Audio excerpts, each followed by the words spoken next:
Assalamualaikum warahmatullahi wabarakatuh. Sebanyak ini orang hadir, kalau tak semangat saya buat kajian panjang-panjang. Innal hamdalillah nahmaduhu wa nasta'inuhu wa nastaghfiruh wa na'udzu billahi min syururi anfusina wa min sayyiati a'malina. May yahdihillahu fala mudilla lahu wa may yudlil fala hadiya lahu. Ashhadu an la ilaha illallah wahdahu la syarika lahu wa ashhadu anna Muhammadan 'abduhu wa rasuluh. Ya ayyuhalladzina amanu taqullaha haqqa tuqatih wa la tamutunna illa wa antum muslimun. Ya ayyuhan nasu taqu rabbakumul ladzi khalaqakum min nafsin wahidah wa khalaqa minha zawjaha wa batha minhuma rijalan katsiran wa nisaa'a wattaqullaha alladzi tasaaluna bihi wal arham innallaha kana 'alaikum raqiba. Ya ayyuhalladzina amanu taqullaha wa qulu qawlan sadida yuslih lakum a'malakum wa yaghfir lakum dhunubakum wa man yuti'illaha wa rasulahu faqad faza fawzan 'azima. Amma ba'd, fa inna asdaqal hadithi kitabullah wa khairal hadi hadi Muhammadin sallallahu alaihi wasallam wa syarral umuri muhdatsatuha wa kullu muhdatsatin bid'atun wa kullu bid'atin dhalalatun wa kullu dhalalatin finnar.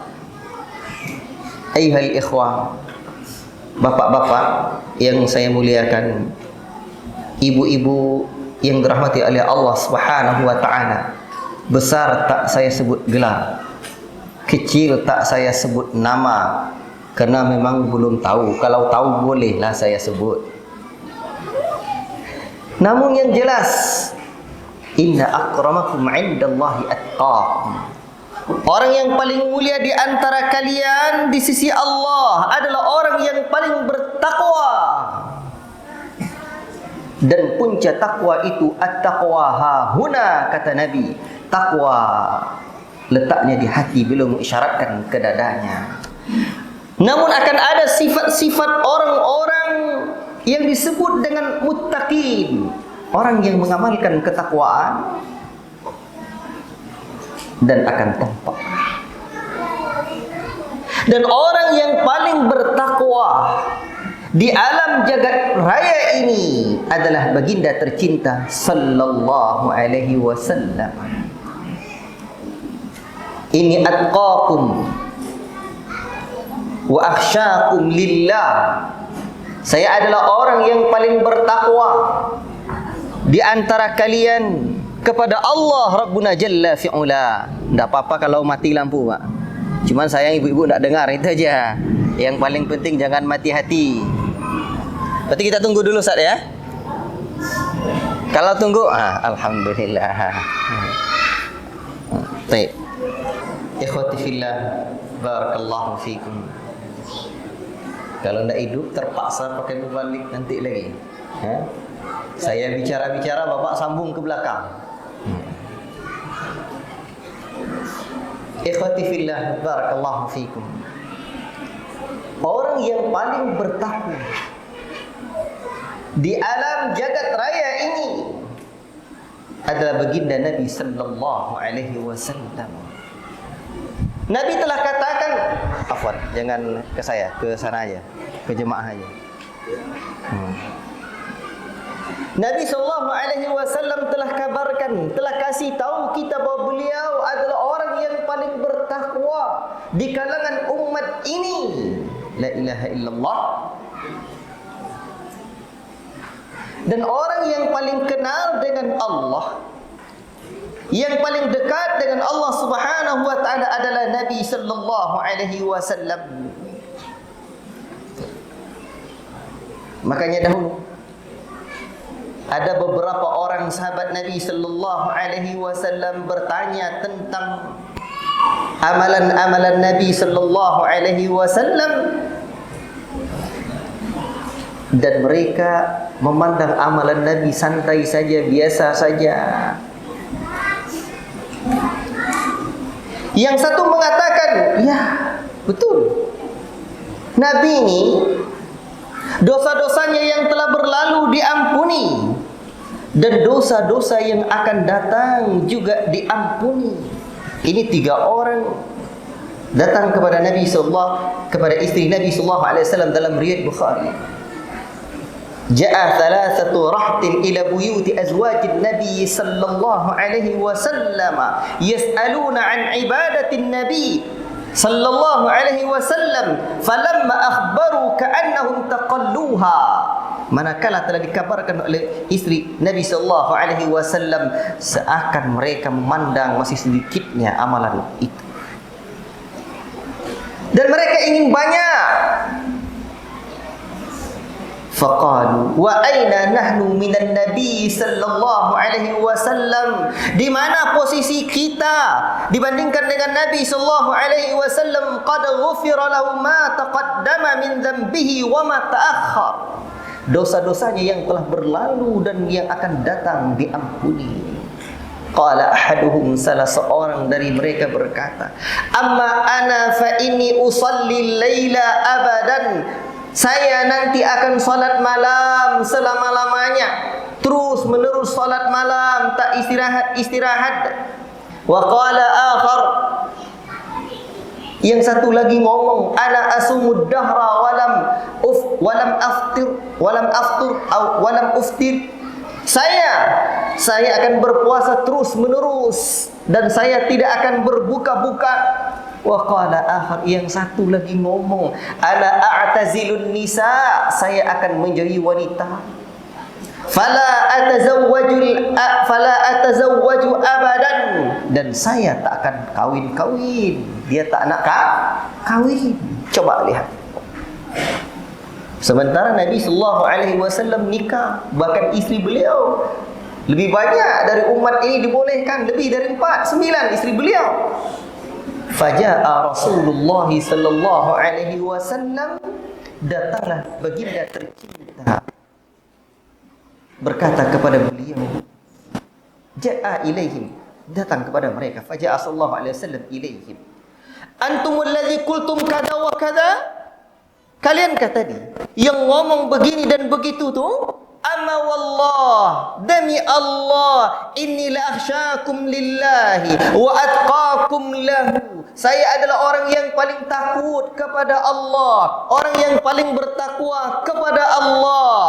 Lakinni asumu wa aftir, tetapi saya berpuasa dan saya berbuka. Wa usalli wa arqud, saya salat malam dan saya juga istirahat. La ilaha illallah. Wa atazawwajun nisa, dan saya juga menikahi wanita. Tidak mengebiri. Faman raghiba an sunnati falaysa minni, barang siapa yang tidak suka kepada sunnahku, maka bukanlah termasuk golonganku. Baik, yang ingin saya ambil dulu pada poin ini, Nabi adalah orang yang paling bertakwa kepada Allah. Nabi adalah orang yang paling dekat dengan Allah. Makanya ketika Allah Ta'ala menciptakan kita, dan tujuan kita diciptakan oleh Allah sebagaimana dalam firman-Nya, wa ma khalaqatul jinna wal insa illa liya'budun, tidaklah kuciptakan jin dan manusia melainkan untuk beribadah kepadaku. Lalu bagaimana cara beribadah? Kita beribadah kepada Allah, an na'budallaha kama yuridullah. Kita beribadah kepada Allah sebagaimana yang Allah inginkan, bukan sesuai selera dan keinginan kita saja. Kita beribadah kepada Allah sebagaimana yang Allah inginkan, bukan sesuai dengan keinginan kita dan selera kita. Bagaimana Allah inginkan? Qul in kuntum tuhibbunallah fattabi'uni. Katakan, hai Muhammad, jika betul-betul kalian mencintai Allah, maka ikutilah aku. Allahu Akbar. Maka tema kajian kita pada malam yang dirahmati oleh Allah Subhanahu wa taala ini, ittabi'u wa la tabtadi'u. Ada yang mau sampaikan kepada saya artinya apa? Tema kajian kita, ibtadi'u wa la tabtadi'u.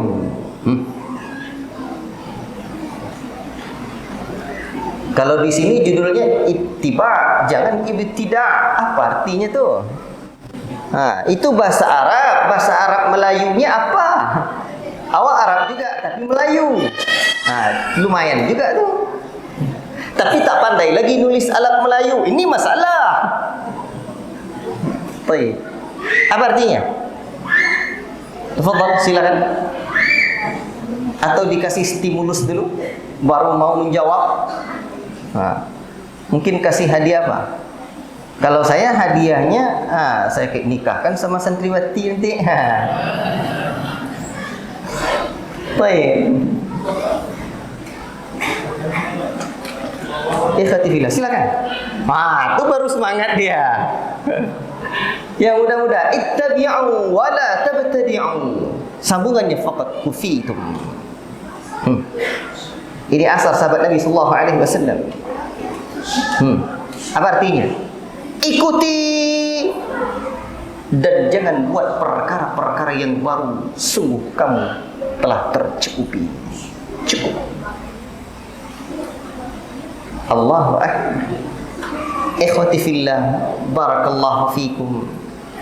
Kita ittiba', jangan ibtida'. Mengikut Nabi. Jangan buat cara-cara yang baru yang Nabi tak pernah contohkan dan ajarkan dalam perkara ad-din, agama, ibadah.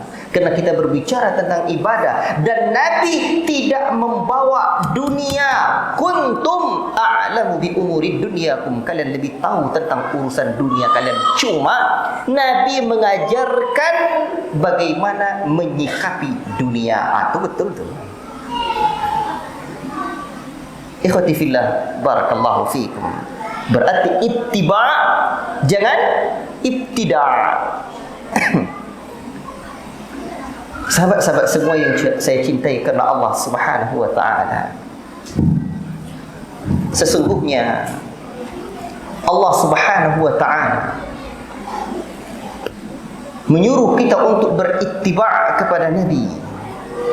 Mengikuti Nabi sallallahu alaihi wasallam dan dilarang untuk menyelisihi Nabi dalam perkara din ini, dalam perkara agama dan ibadah ini. Apa sebab? Sebabnya banyak. Minimal ada 3 alasan. 1, sesungguhnya Allah Ta'ala telah menyempurnakan agama ini, sehingga ayat yang diturunkan terakhir oleh Allah Rabbul Alamin, walaupun terjadi khilaf di sana, tetapi pendapat yang masyhur di kalangan para ulama, suratul Maidah ayat yang ketiga. Al-yawma akmaltu lakum wa atmamtu alaikum ni'mati wa raditu lakumul Islam dinan. Siapa yang hafal? Yang umur 40 ke atas, tunjuk tangan. Segan, malu.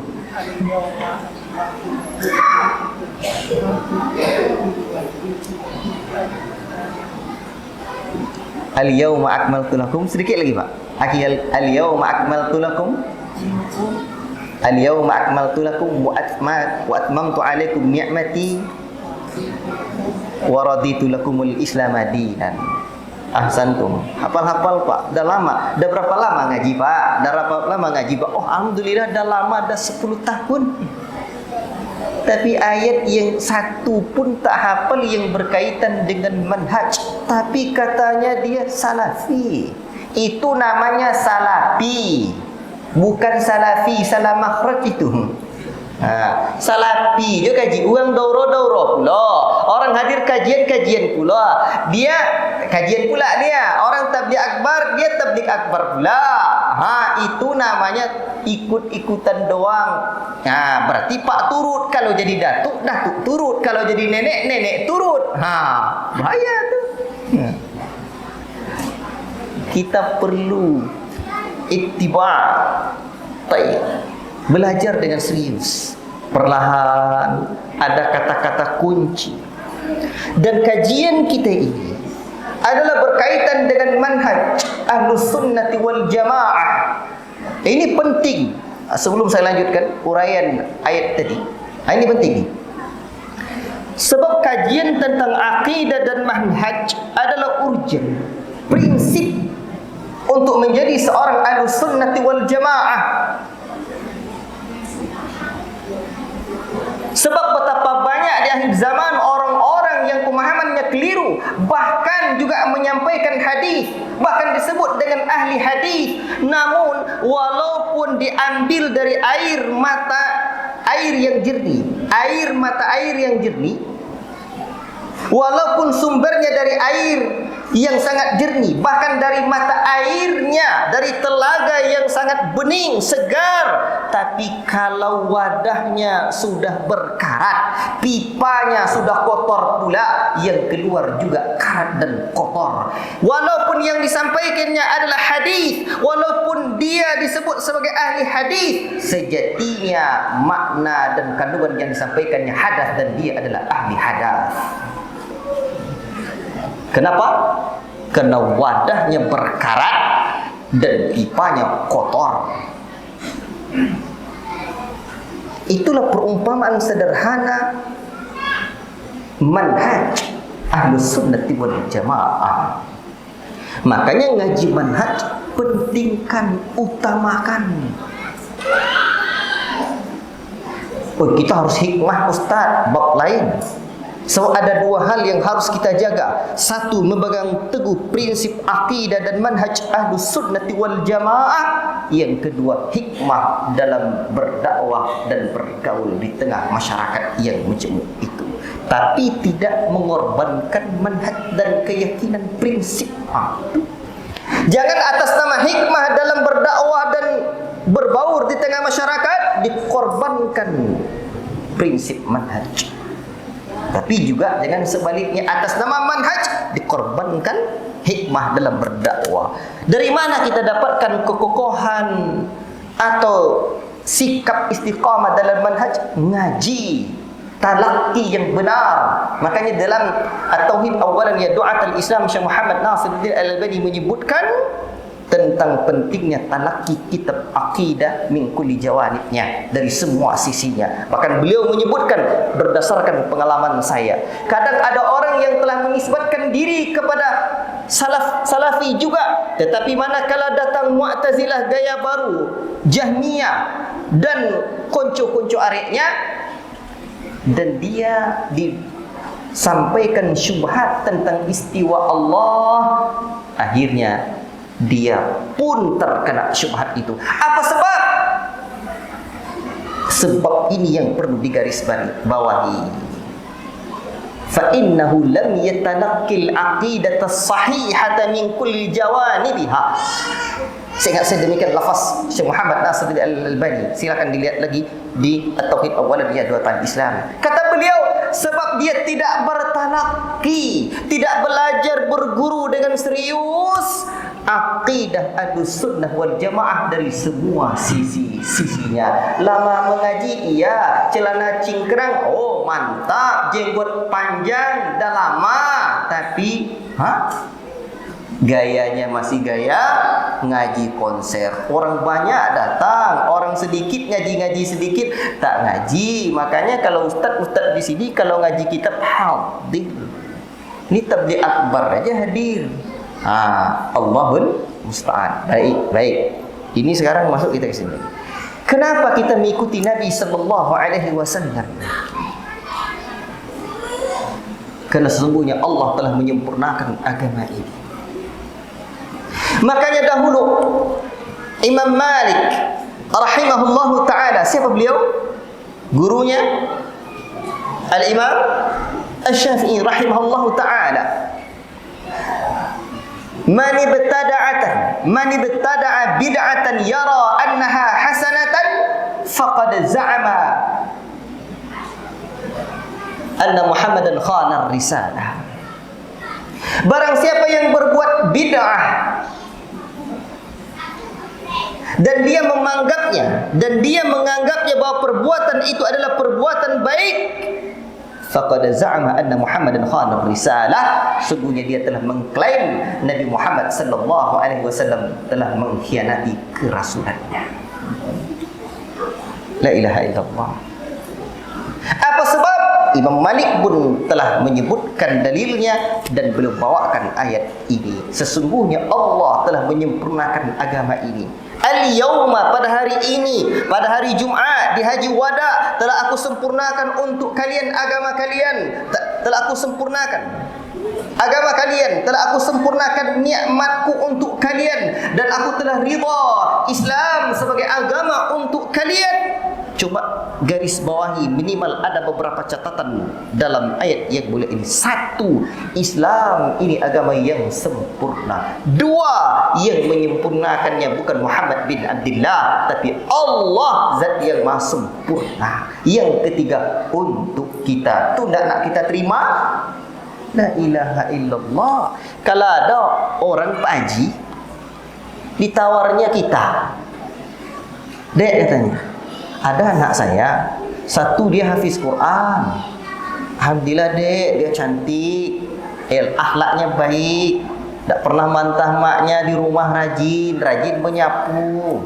Walaupun dia hafiz Quran, dia tetap rajin juga. Tak seperti anak-anak hafizah sekarang, hafal Quran tapi pulang ke rumah tak nak masak, tak nak menyapu, asyik main handphone, tengok binatang filem saja.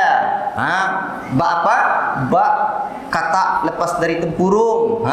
Tak dikhabarkannya anak dia cantik. Tiba-tiba datang satu lagi bapak, nama dia Lihun bin Tongkai. Yung, katanya, ada anak saya Yung, dia tamat sekolah umum, Masya Allah, dia prestasi, tapi itulah, tolonglah kamu perbaiki dia, sebab kalau malam minggu dia berjojang, berjalan malam. Mana bapak yang mau, yang pertama atau yang kedua? Yang pertama lah, yang nampak lebih elok, lebih sempurna. Kalau demikian ceritanya dengan calon bini, apalagi agama ini. Allah Akbar. Dan sempurnanya agama ini Nabi telah sebutkan, qad taraktukum ala mathalil bayda lailuha kanahariha la yazigu anha ba'di illa halikun. Sungguh aku telah tinggalkan kalian putih berseri, terang benderang, malamnya saja laksana siang. Tengok Pak, saking terangnya, malamnya saja laksana siang. Kalau malam itu seperti apa? Malam yang paling terang, malam bulan purnama kan? Tapi kalau lewat dekat kuburan, nampak putih-putih di sana. Takut tuh? Janganlah, dah lama ngaji. Tapi di sana ada orang buat, anak-anak muda tuh dibuatnya kain putih gitu. Pasang puluang ya. Dipakainya kain putih itu untuk menakut-nakuti bapak-bapak di jalan-jalan. Takut.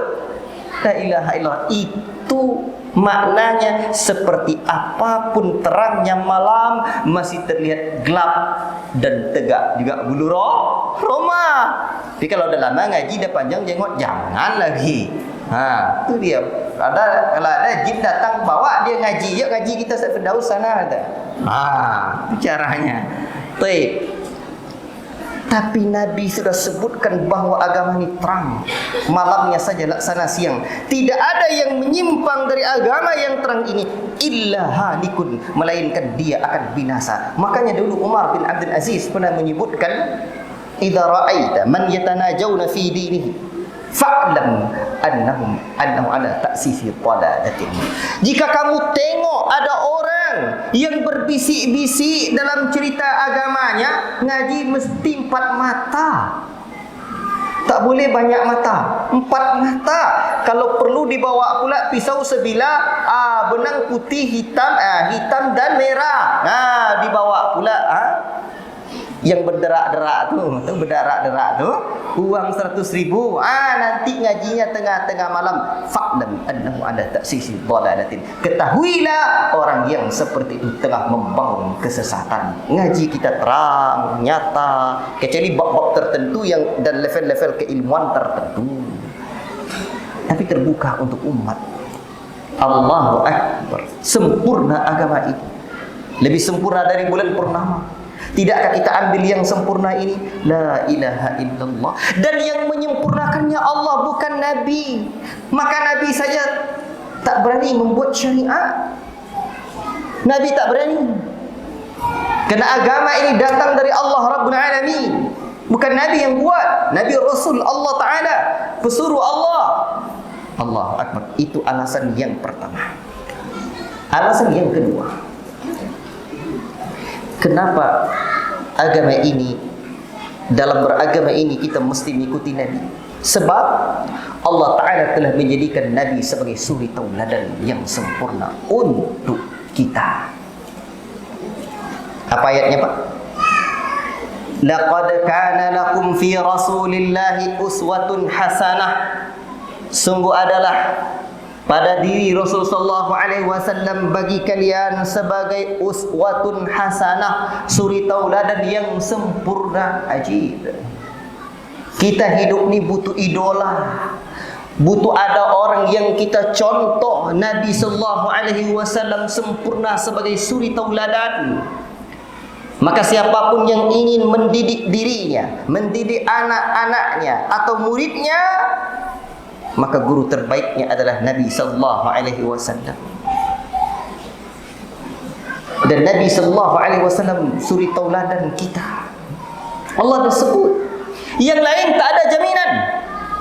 Kalau hari ini didengungkan pendidikan karakter, saya pernah bertanya kepada salah satu pengisi seminar tentang pendidikan karakter di sebuah sekolah. Datangkan pematerinya dari luar, dari Jawa lah, dari sana. Saya tanya, kita butuh pendidikan karakter ini role model. Yang mau kita contoh tu siapa? Baik. Maka sekarang role model pendidikan karakter sekolah kita ini dengan konsep ini siapa? Beliau jawab, role model kita Pak Cokro Aminoto, role model kita Buya Muhammad Nasir, dan seterusnya. Itu betul juga. Sebab Pak Cokro Aminoto, bapak bangsa ini yang melahirkan murid sekelas Bung Karno, sekelas Buya Muhammad Nasir, bapak bangsa ini, nama Indonesia dengan hasil pemikiran dan perjuangan Pak Cokro Aminoto. Tetapi kullun yuqad wa yurad min qawlihi illa sahib hadzal qabr. Setiap orang bisa diterima dan ditolak ucapannya kecuali pemilik kubur ini, termasuk Pak Cokro Aminoto. Nabi Imam Malik telah menyebutkan setiap orang diterima dan ditolak ucapannya kecuali Nabi Muhammad sallallahu alaihi wasallam. Jadi Nabi mendidik umat ini lengkap dengan contohnya sekalian. Kita butuh contoh. Maka guru terbaik adalah Nabi. Sebab guru, tadi sudah saya sebut juga akronim dalam filosofi bahasa Jawa, dia guru, digugu dan ditiru. Nabi punya.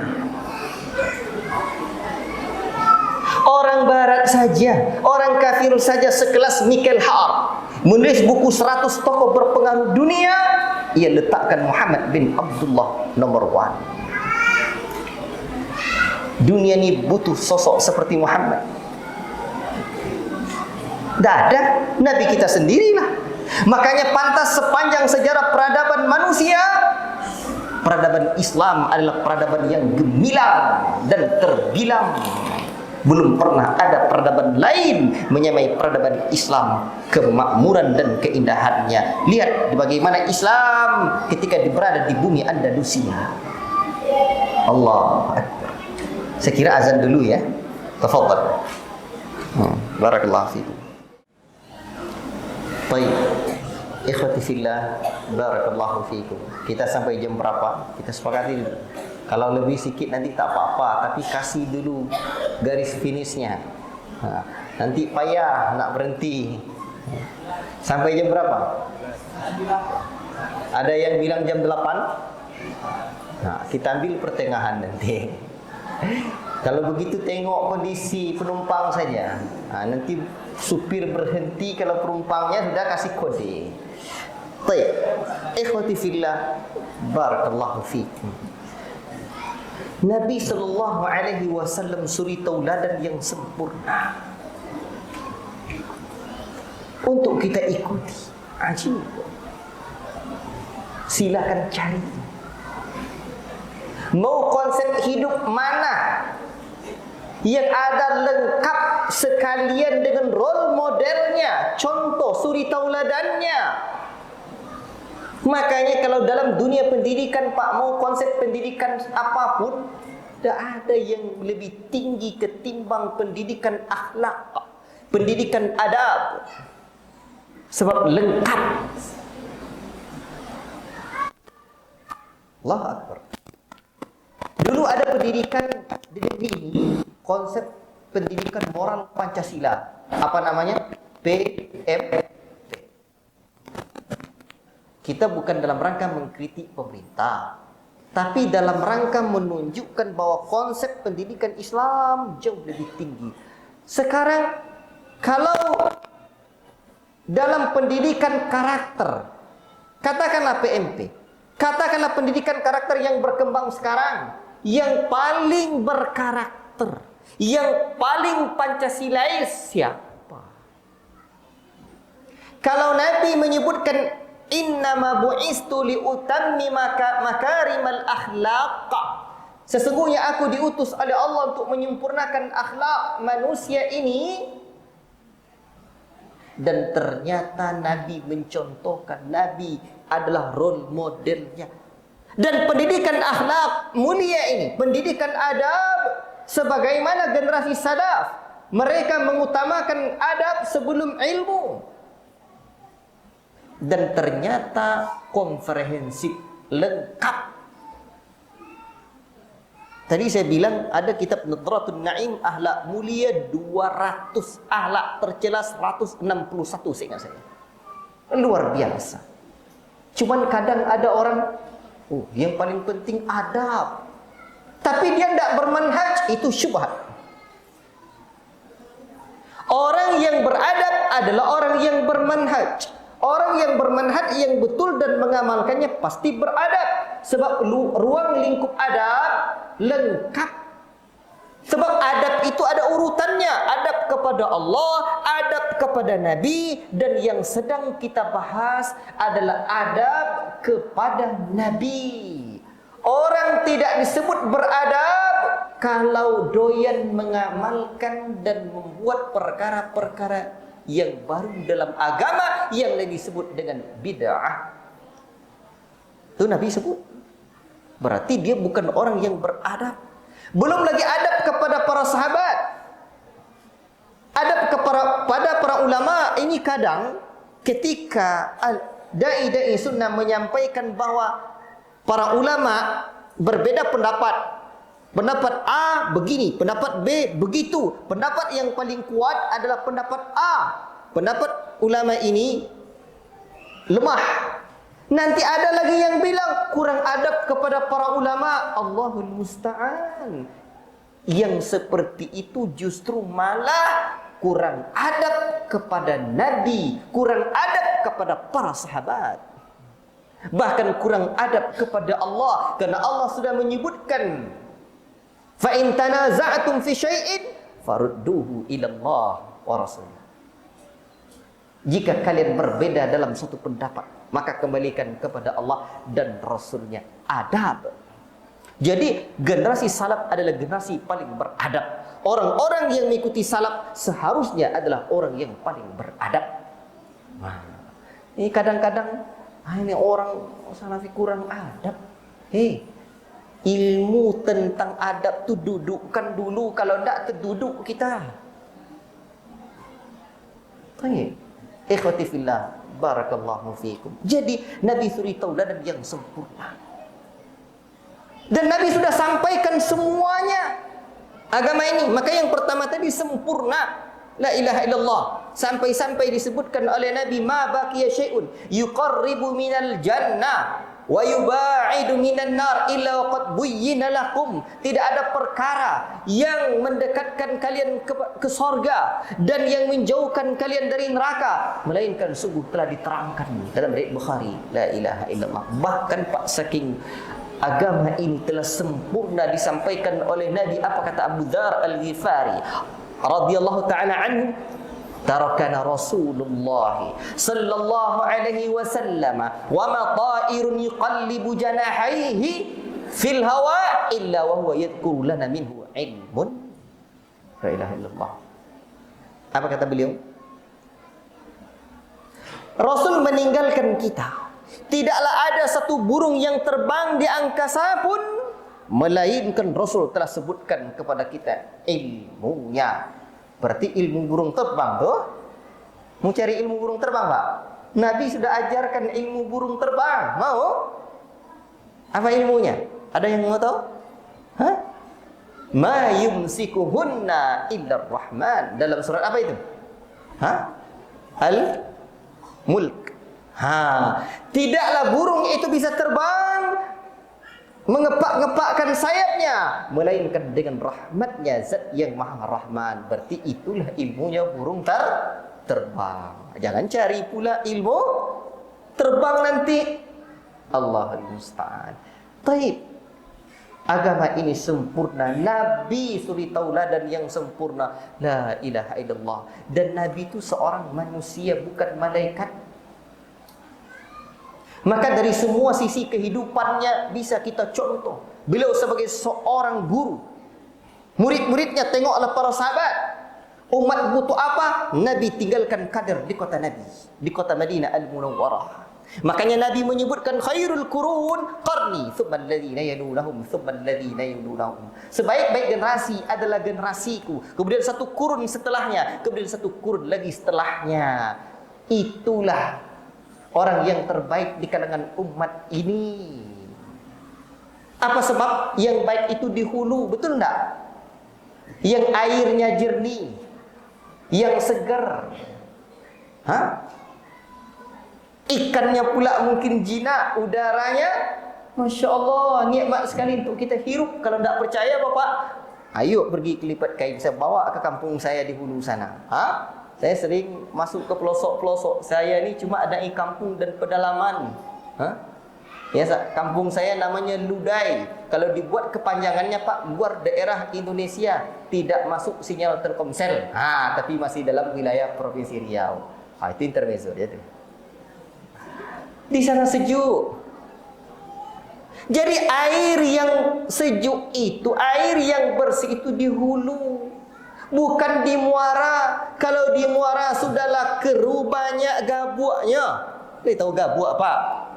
Banyak sampah-sampah, banyak debu, banyak kotoran. Sejak mulai dari ranting-ranting yang jatuh sampai pempes anak. La ilaha illallah. Itulah kalau di muara.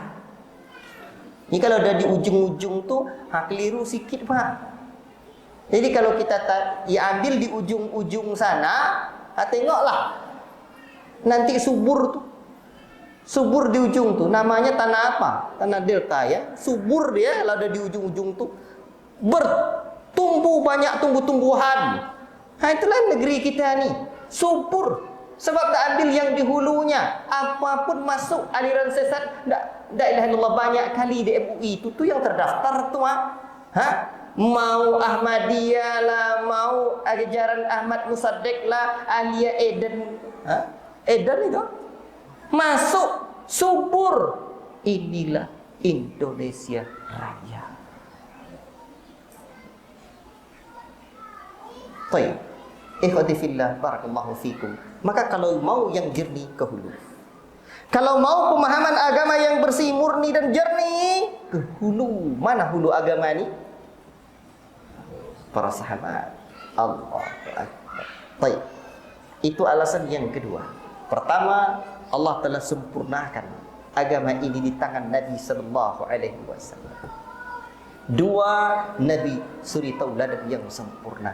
ketiga, Allah Ta'ala telah menjadikan segala bentuk kemuliaan, kejayaan, keselamatan sejak dunia hingga akhirat dengan mengikuti Nabi sallallahu alaihi wasallam. Wa may yuti'illaha wa rasulahu yudkhilhu jannatin tajri min tahtiha al-anhar khalidina fiha wa dzalikal fawzul 'adzim. Barang siapa yang mentaati Allah dan Rasulnya, niscaya Allah akan masukkan dia ke dalam surga-surga yang mengalir di bawah surga itu mata air yang jernih. Sungai-sungai mereka kekal di dalamnya. Itulah keberuntungan yang teramat sangat agung. Jadi mengamalkan sunnah ini, mengikuti Nabi ini Pak beruntung. Makanya banyak-banyak buat amalan sunnah. Sunnah itu apa Pak? Kan ada amalan wajib, ada amalan sunat. Apa itu?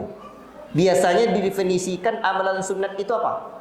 Dikerjakan berpahala, ditinggalkan tidak apa-apa atau apa?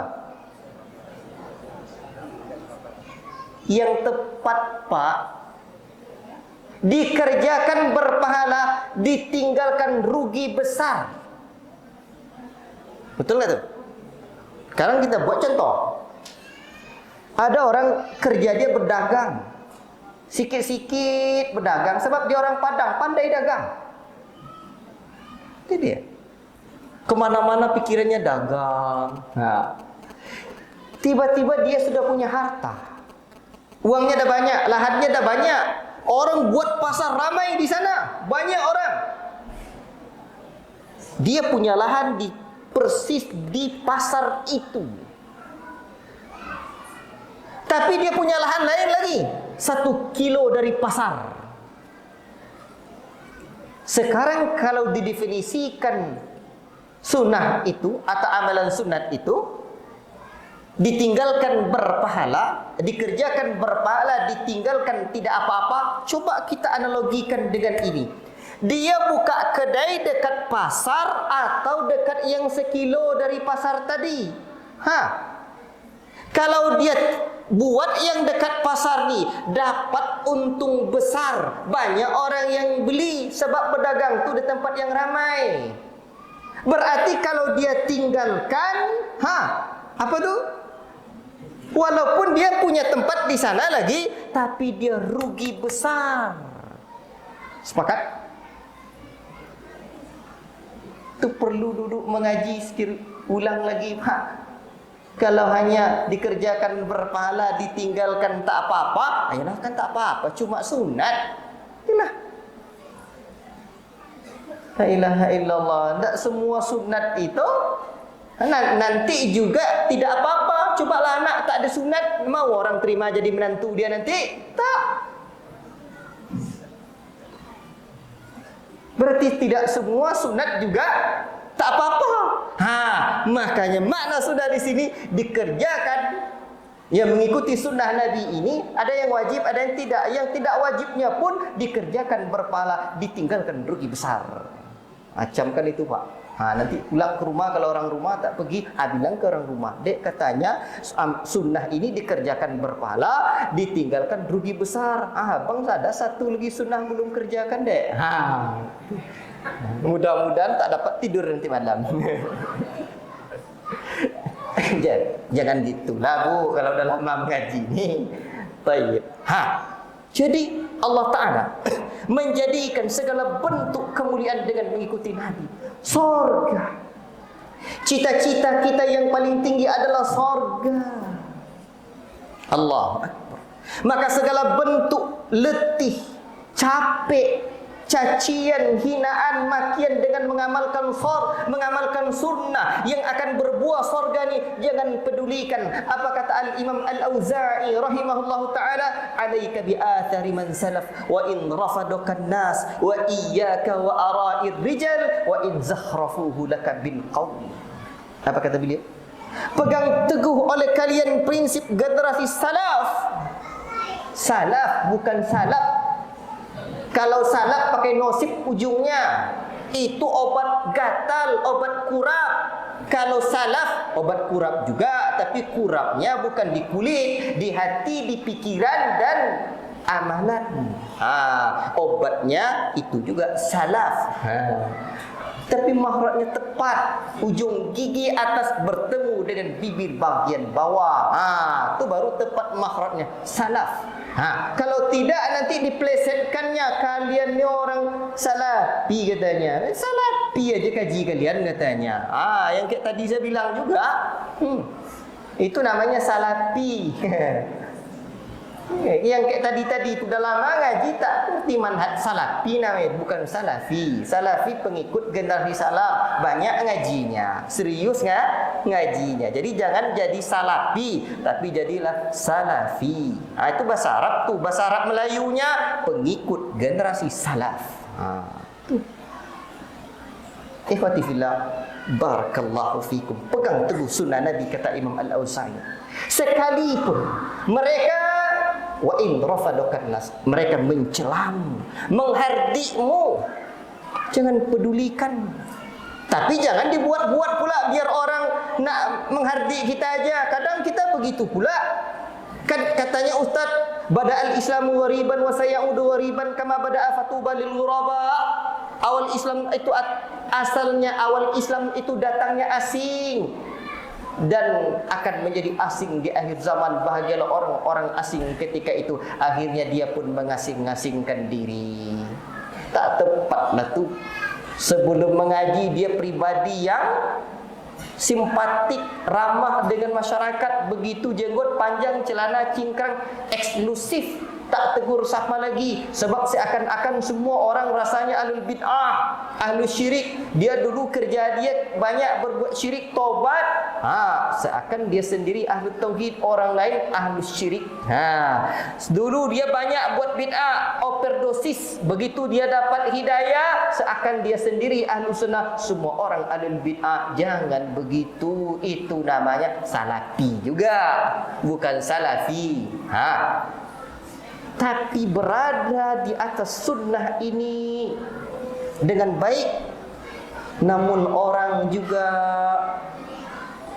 mungkin ejek kita, mungkin orang juga tidak peduli dengan kita, atau orang hina kita, caci mereka. Hei, jangan sedih. Kita ni as-salafiyun al-uqala.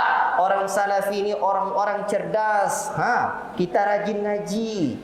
Kita ni cerdas. Jangan anggap bodoh lagi kita ni. Harus ada izah sikit. Kalau orang ejek kita, orang cemehkan kita, cemoohkan kita, orang hina, orang caci, orang maki, biarlah dia marah. Yang paling takut kita marah.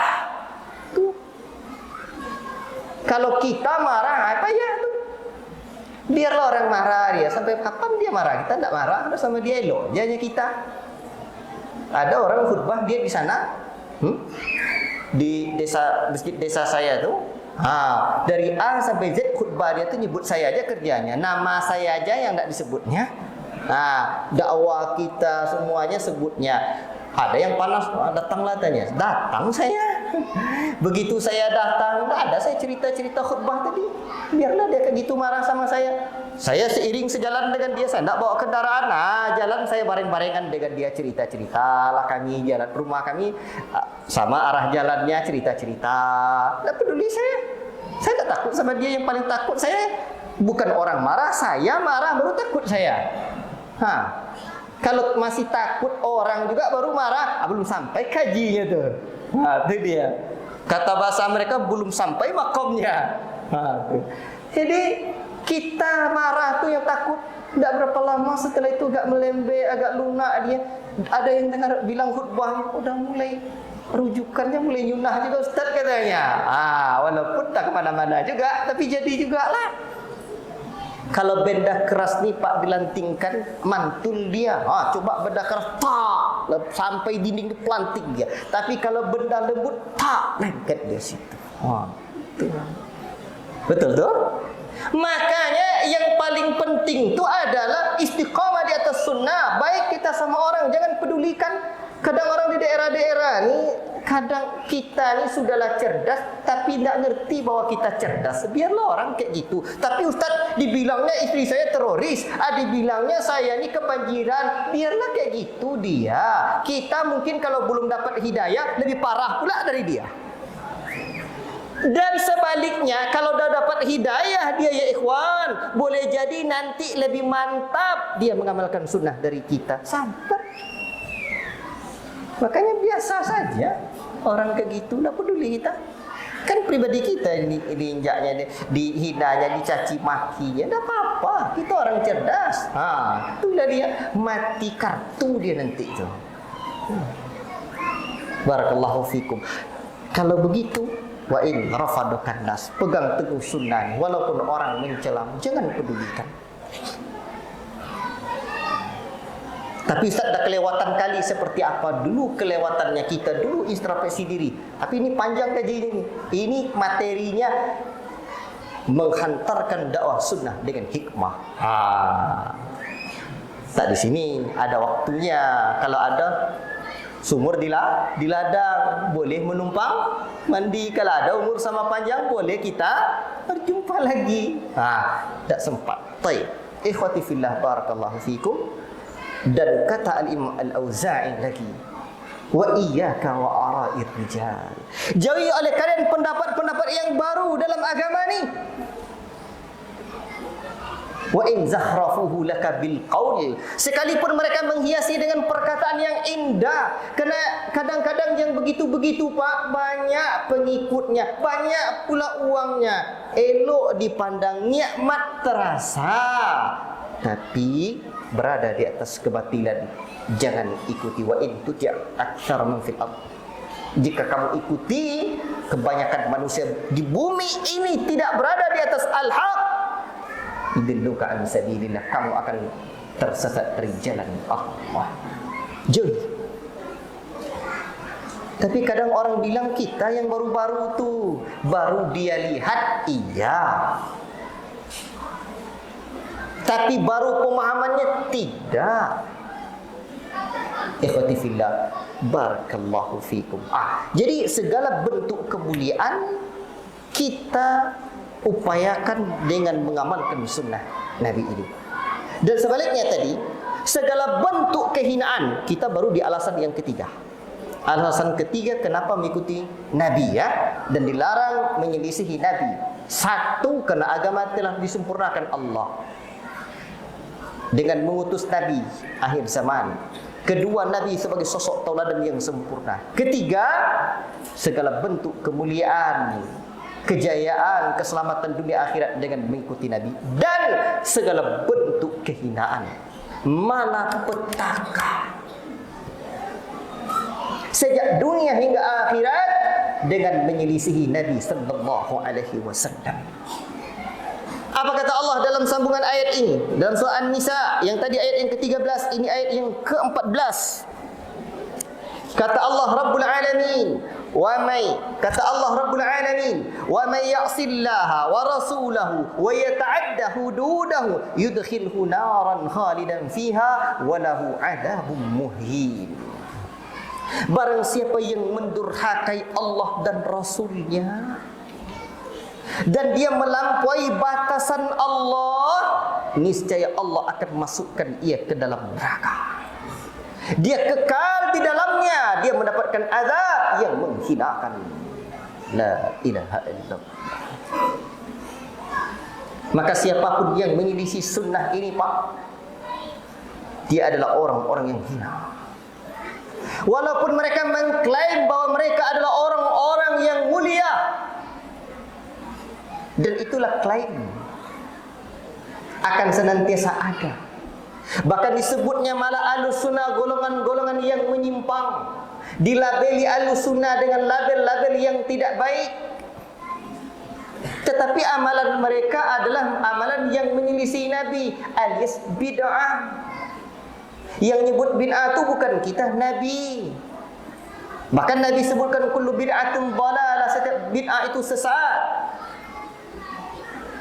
Namun mereka bisa pula membuatnya namanya bid'ah hasanah. Apa arti hasanah? Baik kan? Jadi ini bid'ah hasanah.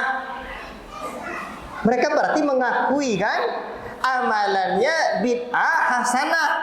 Kita Ahlussunnah ndak. Kita ndak mau mengamalkan bid'ah, jangankan yang dhalalah, yang hasanah kata mereka pun ndak kita terima, sebab bagi kita kullu bid'atin dhalalah. Yang kita amalkan hanya sunnah. Ittabi'u wa la tabtadi'u. Ikuti, jangan buat perkara-perkara yang baru. Maka Ahlussunnah hanya mengamalkan sunnah. Makanya disebut mereka dengan Ahlussunnah. Berbeda dengan mereka yang mengamalkan bid'ah hasanah. Sudahlah amalannya mereka akui bid'ah hasanah, tapi mereka tidak mau menyebut diri mereka dengan nama itu. Namun mereka tetap menyebut mereka Ahlus Sunnah wal Jamaah dengan singkatan yang mereka populerkan. Padahal seharusnya kalau mereka konsekuen, mereka harus menyebut namanya Ahlul Bid'atil Hasanah. Betul tak tuh? Amalannya kan bid'ah hasanah, berarti harusnya Ahlul Bid'atil Hasanah. Ini ndak, tetap disebut Ahlus Sunnah wal Jamaah, tapi amalan bid'ah hasanah. Padahal Nabi sebut kullu bid'atin dolalah. La ilaha illallah. Tapi diputar balikkan faktanya. Nanti dengan label orang Wahabi itu orang sesat, produk Yahudi. Yahudi buat produk. Kan itu? Sekarang kan lagi boikot produk Yahudi kan? Jadi kita ini perlu diboikot kan? Produk Yahudi. Padahal mereka mengamalkan bid'ah hasanah, kita mengamalkan sunnah. Mana itu yang berpegang dengan Nabi? Kalau memang pengikut Nabi disebut dengan Wahabi, in kana tabi'u Ahmadi Wahabi fa ana mukirru bi annani Wahabi. Kalaulah pengikut Nabi Muhammad, pengikut setia Nabi Muhammad disebut Wahabi, kita proklamirkan diri kita adalah Wahabi. Selesai. Apa payah-payah? Sebab kalau dah dirubah-rubah tu dah ori lagi tu. Dulu orang Yahudi itu agama dia bukan agama Yahudi, agama nabi-nabi sebelum itu Islam. Dakwah mereka adalah dakwah tauhid, dakwah Islam, tapi kena dirubah-rubah ganti namanya jadi Yahudi dan lain-lain sebagainya. Berarti tidak original lagi, tidak asli lagi. Makanya kalau antum dibilang nanti Ustaz, saya dibilangnya Islam murni, tidak apa-apa. Tidak apa-apa. Yang murni itulah yang dicari kan. Bahkan orang kadang perlu nama istrinya pun murni dicarinya. Kalau emas tu ometasika, apa bahasa Indonesianya tu? Emas yang tidak murni kah yang kita cari, atau emas murni? Yang mahal harganya emas murni kah, atau emas yang bercampur perak? Emas murni. Selesai. Mahal harganya, indah dipandang, bangga orang yang memakainya. Apa payah-payah? Tapi kalau dianggapnya kita sesat, Islam murni yang sesat. Islam murni yang seperti apa? Kalau orang yang salaman dia dengan kita, dihapusnya bekas salaman dengan kita. Itu yang disebut Islam murni. Hendak kita justru malah sering mengucapkan salam dengan orang dan sering bersalaman dengan orang. Selesai. La ilaha illallah. Segala bentuk kehinaan, malapetaka dengan menyelisihi Nabi sallallahu alaihi wasallam. Tengoklah, satu hari Nabi sallallahu alaihi wasallam buat garis lurus. Apa kata Nabi? Nabi menyampaikan firman Allah Rabbul Alamin, wa anna hadha sirati mustaqiman fattabi'uhu wa la tattabi'us subula fatafarraqa bikum an sabili. Inilah jalanku yang lurus. Dan Nabi buat lagi garis di kiri dan di kanannya. Nabi buat lagi garis di kiri dan di kanannya. Lalu Nabi mengatakan inilah jalan yang lain. Dan Nabi menyebutkan setiap garis-garis di kiri dan di kanan jalan yang lurus itu ada syaitan yad'u ilaihi yang menyeru untuk memanggil kepada jalan-jalan yang tak lurus tu di kiri kanan tu. Berarti syaitan yang menyeru yad'u ilaihi, menyeru, diserunya ayolah sini fulan si alan. Berarti syaitan yang menyeru. Sekarang sunnah Nabi yang lurus ni, yang tak sunnah Nabi diseru oleh syaitan. Pertanyaannya, ada tak syaitan menyeru kepada hasanah? Hasanah itu apa? Kebaikan. Saya ulangi lagi. Nabi buat garis lurus, ini sunnah ni, ikuti kata Nabi. Buat lagi sama Nabi garis-garis kiri kanannya, di sini ada syaitan yang menyeru kata Nabi. Kalau syaitan yang menyeru, yang memanggil, pernah tak syaitan memanggil kepada hasanah? Ada tak? Tidak. Hasanah itu apa? Baik. Tapi ada tak bid'ah hasanah? Bid'ah hasanah ada, tapi yang menyeru syaitan, syaitan tak pernah memanggil kepada hasanah. Gimana ceritanya, Mas? Udah. Makanya Ahlus Sunnah tetap istiqamah di jalan sunnah. Dan malah petaka akan didapatkan ketika menyelisih Nabi, ternyata kita mengikuti seruannya syaitan. La ilaha illallah. Ikhwati fillah, barakallahu fikum. Ini minimal 3 alasan kenapa kita mengikuti Nabi dalam ibadah dan menyelisih Nabi dilarang dalam agama ini. Satu apa tadi? Tengok kaji lagi. Apa tadi yang pertama? Allah Ta'ala telah sempurnakan agama ini. Dalilnya surat Al-Ma'idah ayat yang ketiga. Yang kedua, apa dalilnya? Apa bunyinya? Silakan sebut. Santri-santri, silakan. Apa tadi yang kedua? Sesungguhnya Allah Ta'ala telah menjadikan Nabi sallallahu alaihi wasallam sebagai suri tauladan yang sempurna. Sempurna. Apa bunyi ayatnya? Fadhal. Apa? Laqad kana lakum fi Rasulillahi uswatun hasanah. Sungguh pada diri Rasulullah sallallahu alaihi wasallam untuk kalian menjadi suri tauladan yang sempurna. Yang ketiga. Apa yang ketiga? Allah telah menjadikan segala bentuk kemuliaan, kejayaan, keselamatan sejak dunia hingga akhirat dengan mengikuti Nabi. Sebaliknya, Allah telah menetapkan segala bentuk kesengsaraan, malapetaka sejak dunia hingga akhirat dengan menyelisihi Nabi. Dan saya membawakan firman Allah Subhanahu wa Ta'ala di dalam surah An-Nisa ayat 13 dan berapa tadi? 14. Baik, ikhwati fillah, barakallahu fikum. Sekarang kalau kita telusuri lagi bagaimana dalil-dalil tentang dilarangnya kita berbuat bid'ah selain dari perkataan Ibnu Mas'ud yang tadi, ittabi'u wa la tabtadi'u faqad kufitum. Ikuti, jangan kalian buat-buat perkara yang baru, niscaya sungguh kalian telah tercukupi. Itu perkataannya Ibnu Mas'ud itu. Perkataannya siapa? Ibnu Mas'ud radhiyallahu taala anhu. Masih banyak yang lain menjadi dalil dan ungkapan-ungkapan para ulama tentang tercelahnya bid'ah. Bahkan orang-orang yang berbuat bid'ah ini amalannya tertolak. Nabi telah katakan, man amila amalan laisa alaihi amruna fahuwa raddun. Hafal. Barang siapa yang beramal-amal ini tidak ada urusan dari kami, maka ia tertolak.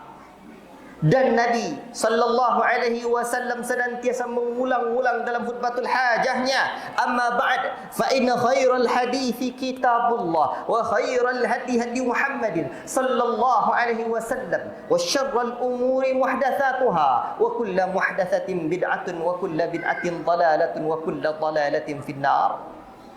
Ini di antara jasanya Syekh Muhammad Nasiruddin Al-Albani rahimahullah taala. Beliau nulis satu kitab khutbatul hajah. Dulu mulai sering ditinggalkan membaca khutbah hajah ini. Alhamdulillah sejak dipopulerkan oleh Syekh Al-Albani rahimahullah taala, sekarang sering para khatib, sering para dai, para ulama, para guru Ahlus Sunnah membaca khutbatul hajah ini.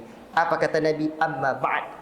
Sesungguhnya sebaik-baik ucapan adalah kitabullah, sebaik-baik petunjuk adalah petunjuk Nabi. Dulu Pak, ketika membaca hadis ini saya termenung hebat, sebab latar belakang saya malang melintang.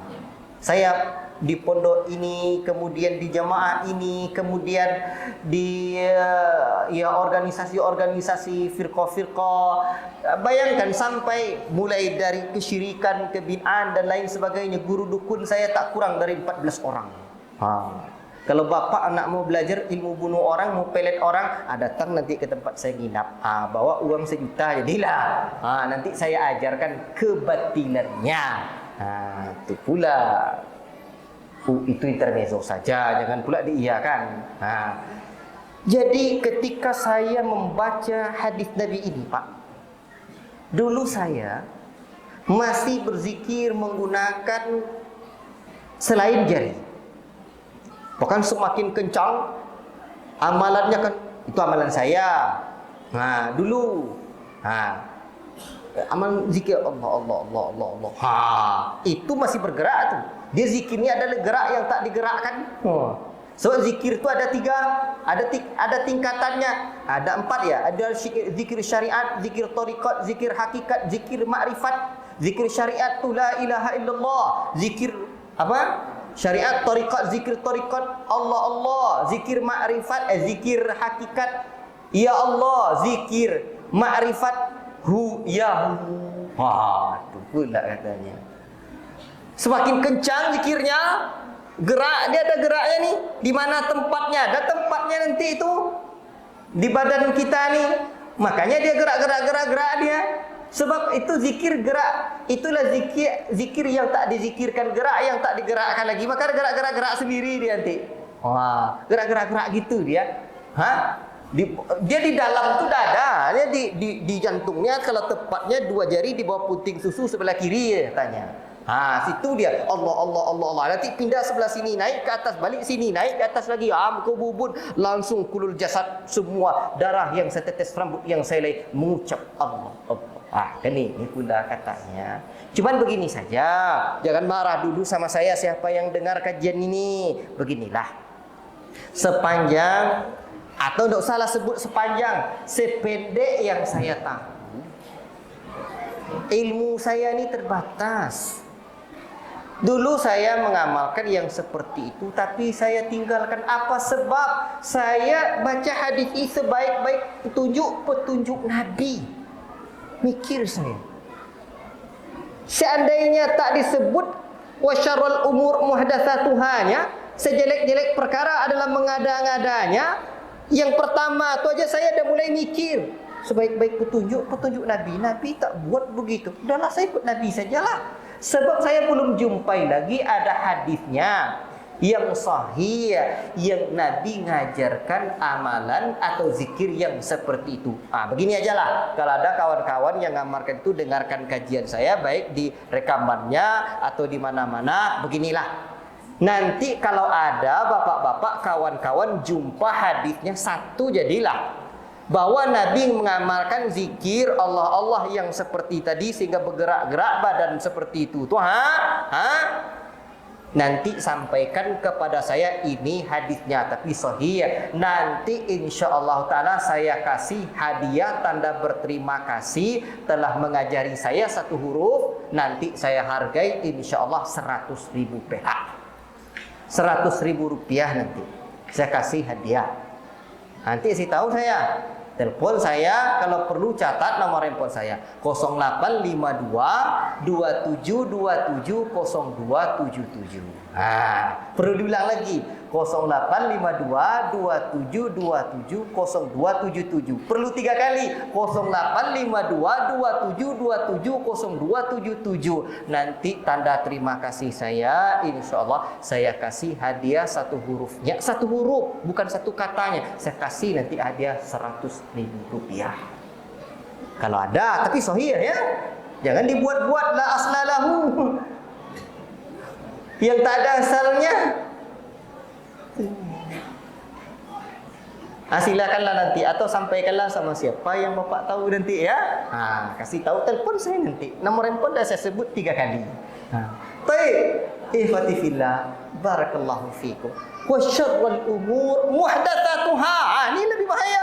Sejelek-jelek perkara mengada-ngada dalam urusan agama ni, dan Nabi sebut kullu muhdatsatin, dalam lafaz lain wa kullu muhdatsatin bid'ah, setiap perkara baru disebut bid'ah. Wa kullu bid'atin dhalalah, setiap bid'ah itu sesat. Wa kullu dhalalatin finnar, dan setiap kesesatan terancam dengan neraka. Kita tak sebut setiap orang yang berbuat kesesatan pasti masuk neraka. Tak, kesesatan itu dia. Ikhwati fillah, barakallahu fikum. Jadi, ini dah mulai ni penumpangnya kode supir. InsyaAllah, ikhwati fillah, barakallahu fikum. Jadi, banyak khulasatul kalam. Sekarang, ikhwati fillah, kalau kita baca lagi dalil-dalil yang lain, banyak sekali. Tetapi karena waktu kita terbatas, kita mesti ingat, Inna Allah hajabat taubata an kulli sahibi bid'atin hatta yada' bid'atahu. Di mana Nabi menyebutkan dan disahihkan oleh Syekh Al-Albani rahimahullah ta'ala dalam riwayat At-Tabrani, sesungguhnya Allah menghijab. Ini pahami. Sesungguhnya Allah menghalangi taubat setiap pelaku bid'ah sampai ia meninggalkan bid'ahnya. La ilaha. Makanya Sufyan menyebutkan al-bid'atu ahabbu ilal iblis minal ma'siyah. Bid'ah lebih disukai oleh iblis dari maksiat. Apa sebab? Al-bid'atu al-ma'siyatu yutabu anha wal bid'atu la yutabu anha. Orang melakukan maksiat dia mudah tobat karena dia mengakui itu salah, tapi orang yang berbuat bid'ah dia memandang itu sebuah kebaikan. Berarti kalau seperti itu apa cerita? Sekarang kita yang ngaji ini apa caranya? Kami dah alhamdulillah dah faham yang bapak dengar dari A sampai Z yang tadi itu sekedar cuma cerita pengalaman saja lagi itu. Dan itu-itunya antum dengarkan. Ya kan? Cuman memang kaji agama ni, kaji sunnah ni itu juga yang didengarkan tu. Apa sebab itu juga? Datang ustaz satu itu juga yang disampaikannya. Datang ustaz satu itu juga yang dibilangnya, yang didakwahkannya. Apa sebab itu aja terus ustaz? Sebab pertama itu tu yang belum kita amalkan. Tu sebab itu terus disampaikannya. Kedua untuk mengokohkan. Itulah. Terus apa lagi? Kalau udah kokoh, itu untuk didakwahkan. Maka sekarang yang sudah kita dengar itu tuh didakwahkan, terhijab, nanti dia dari bertaubat. Itulah pelan-pelan kita nak mendakwahkannya ya ikhwan. Kewajiban kita, ini beberapa menit lagi ya. Kewajiban kita ilmu amal, dakwah dan sabar. Sabar. Makanya ya ikhwan, Bapak apa yang saya cintai karena Allah, dakwahkan perlahan-lahan. Tapi ustaz, saya bukan ustaz. Hei, berdakwah bukan ustaz saja, tapi berdakwah, berceramah antum, berhadis-hadis yang banyak pula, berdalil dengan balighu anni walau ayatan, sampaikan dariku walaupun satu ayat. Tapi garis bawahi dulu, itu kalimatnya anni, dariku, pastikan dulu dari Nabi, baru sampaikan. Kalau enggak, kena ancaman nanti, ancaman berdusta atas nama Nabi. Tapi berdakwah bisa saja dengan mengajak orang. Contoh, saya akhiri kajian ini beberapa menit, bagaimana mendakwahkan sunnah dan agar orang terhindar dari bid'ah. Kadang-kadang kita digegabah, tak ingat masa lalu kita, tidak sabar kita, padahal dakwah itu sabar. Makanya Syekh Mubil bin Hadi rahimahullah ta'ala menyebutkan ilmu dakwah itu ada 3. Pertama, ilmu yang akan didakwakan. Kedua, ma'rifatu halil mad'uwin, mengetahui kondisi orang yang didakwahkan. Yang ketiga, bagaimana metodenya. Tengok kondisi orang itu dulu. Orang kadang tak terima kita, orang kadang-kadang ia tak suka sama kita tu kerana akhlak kita. Tapi kadang semua kita bicara akhlak, penerapannya di tengah masyarakat tu kadang kita bingung, kaku. Contoh, Pak, ada ndak salahnya pakai sarung? Kita tanya dulu. Ada ndak salahnya kita pakai kain sarung? Ndak ada kan? Kalau antum balik kampung ditengok orang nanti pakai celana cingkrang seperti itu, apalagi kalau runcing pula ke bawah, lain masyarakat nengok, lain anak ni. Nanti masyarakat kampung tu kadang tak mau dia jadi imam, segan dia. Atau kadang-kadang orang kampung tu tak datang imam tetapnya. Begitu tengok antum pakai jenggot, segan juga dia. Nak maju dia segan, tak maju nak maju dia segan. Antum pakai jenggot panjang putih pula, atau memang panjang kali. Tapi kalau tak maju dia tengoknya celana antum runcing ke bawah. Apalah nak dibuat, antum tiba-tiba maju pula. Nanti di belakang disebut-sebutnya tu, gawat orang Wahabi tu katanya. Celana dia tengok situ, padahal buya-buya dia dulu dari waktu ke waktu pakai sarung. Apa salahnya antum salat di tengah masyarakat yang seperti itu pakai sarung? Dah habis waktunya bunyi. Belum lagi sikap kita. Kadang yang bid'ah itu ya ikhwan, kita berzikir dengan zikir yang tidak dicontohkan Nabi. Tapi untuk duduk jumpa orang, baru jumpa kita, dianjurkan salam. Assalamualaikum bang, Pak Cik, Pak Ngah, Pak Dan. Cerita. Sehingga kalau dah dekat kita murah senyum Pak, Masya Allah, orang suka. Dakwah kita ni dakwah sunnah. Sunnah tu paling mudah diterima orang. Sepakat? Payah kalian tu menyebut sepakat. Kerana memang kadang image yang ada dakwah sunnah tu sulit diterima orang. Kalau dakwah kita dakwah sunnah mudah diterima orang, tapi betul-betul diamalkan. Jangan hanya dianggap kajian sunnah di masjid aja. Tak, jangan dianggap tak berzikir selesai solat jahar saja. Di antara sunnah tu tahadu, tahabbu, saling berbagi hadiahlah kalian, niscaya kalian akan berkasih sayang. Kalau perlu tengok orang di kampung-kampung tua, mana yang paling benci dia sama kita orang yang mengamalkan sunnah tu. Nanti sisihkan uang dari sisa gaji dan uang hasil dari sawit tu, kasih dia, belikan sarung, belikan buah-buahan. Pak Dang, Pak Cik, Pak Ngah, Ustaz. Ini ada tadi balik dari kebun Pak Ustaz. Ni kasih dia sekali, 2 kali, 3 kali. Elok dia tu. Ikhwan, saya sering dakwah ke pedalaman. Alhamdulillah ya ikhwan. Dulu Ustazuna Muhammad Wujud ajar cara-cara bagaimana penerapan hikmah dan lembut dengan menjaga prinsip tu.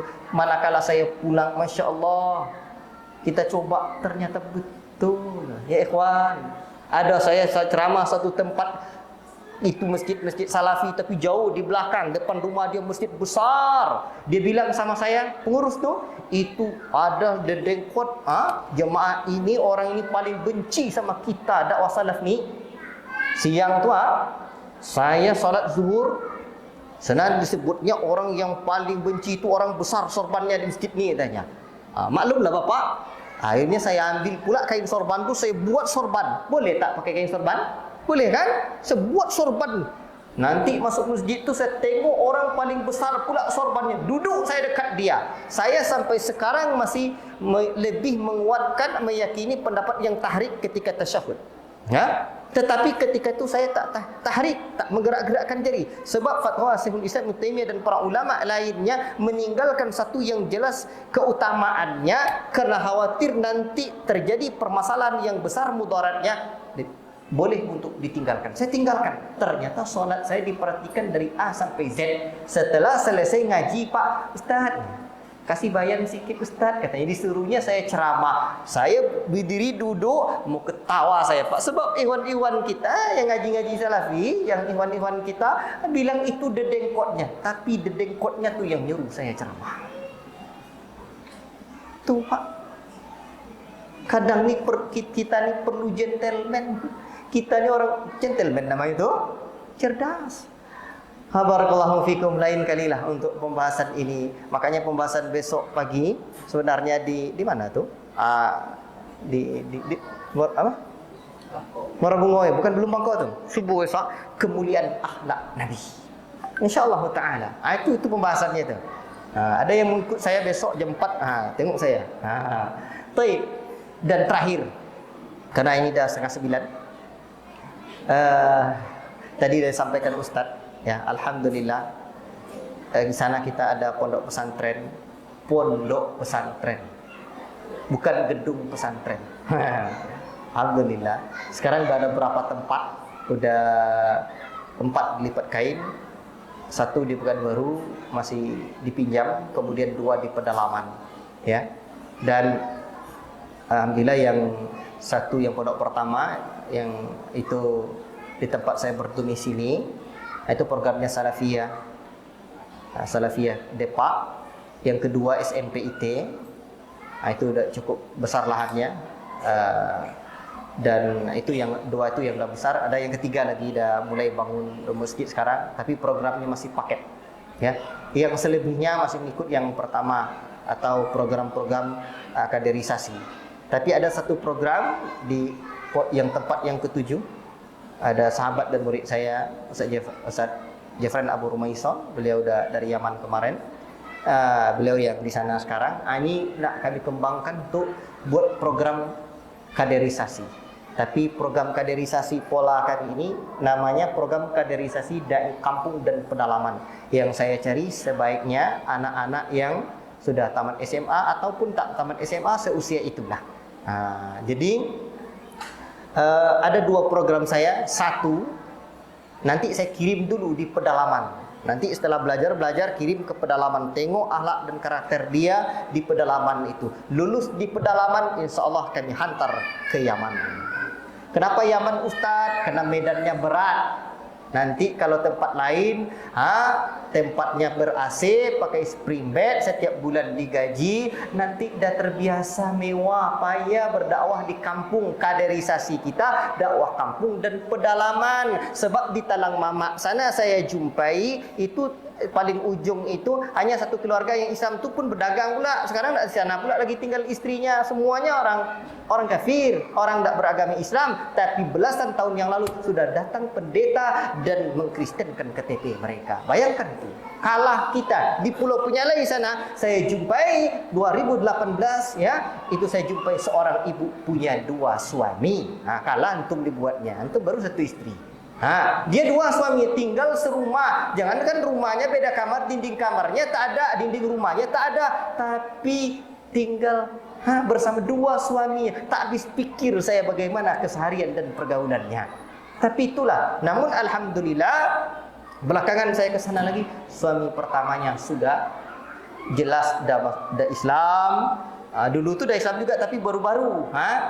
Sekarang dah kokoh, dah ditinggalkannya, dah dipisah. Jadi untuk yang seperti ini, Masjid Riyadh saya jumpai, gereja permanen ada di sana, tak jauh dari sana. Sementara masjid kita di kota megah-megah berdiri. Makanya saya selalu mendengungkan dan mengajak untuk dakwah kampung dan pedalaman ini, menghantarkan dakwah tauhid ke pelosok-pelosok negeri. Maka kalau antum lihat perjalanan kami, saya dan kawan-kawan, lihatlah channel Markis TV official itu, atau kalau Facebook saya itu yang bahasa Arab, Markis Darul Quran was Sunnah. Ya, itu kegiatan-kegiatan dakwah kita di pedalaman-pedalaman. Ini nih, yang mau kita kader dakwah kampung dan pedalaman. Jadi nanti kita tes dulu, lulus tak, siap tak? Segmental tidak, medannya berat. Maka kalau ke Yaman nanti medannya berat. Wah, tidak ada yang gratis. Makan payah, panas, AC tak ada, mati sering, lampu sering mati. Mudah-mudahan nanti medan berat ni, sebab pelaut ulung tak terlahir dari ombak yang tenang, apalagi cuma kolam renang yang tenang. Ya, jadi dilatih dulu. Nanti lulus di pedalaman kami kirim ke Yaman. Tapi ada satu program lagi. Saya tidak nak ke Yaman, Ustaz. Ada satu program lagi. Lulus di pedalaman kami hantar ke pelaminan. Itu dia. Jadi siapapun yang nak kahwin, datanglah ke sana. Alhamdulillah sudah 70 orang lebih saya jodohkan yang mondok-mondok di sana. Besar, kecil, tua, muda, laki-laki, perempuan, lajang, janda dan duda. Prinsip saya, kecil diakikahkan, besar dinikahkan. Ada juga janda dan duda yang saya nikahkan. Kan tidak ada yang di sana ya. Jadi pergilah sana. Tapi kalau nambah boleh tak Ustaz? Nantilah bisik-bisik kita. Baik, ikhwati fillah, barakallahu fikum. Cukup sekian apa yang dapat saya sampaikan. Jazakumullah khairan. Mudah-mudahan pondok ini diberkahi oleh Allah Subhanahu wa taala. Tempat ini diberkahi oleh Allah Rabbul Alamin. Dan yang paling penting, anak-anak kami jangan hanya sukses jadi santri, tapi sukseslah jadi alumni. Apa maknanya? Setelah selesai mondok nanti tetap kalian sukses, selesai mondok, buat pondok. Tapi saya tidak nak jadi ustaz, jadi pengusaha lah. Buat pondok atau biayai kawan antum buat pondok. Tamat pondok aja buat pondok, apalagi tamat kuliah dan tamat negeri para ulama. Wallahul muwaffiq ila aqwamit thariq. Allah manfa'na bima 'allamtana wa 'allimna bima yanfa'una. Wa sallallahu wa sallama ala nabiyyina Muhammad wa ala alihi wa sahbihi ajma'in. Wassalamu alaikum warahmatullahi wabarakatuh.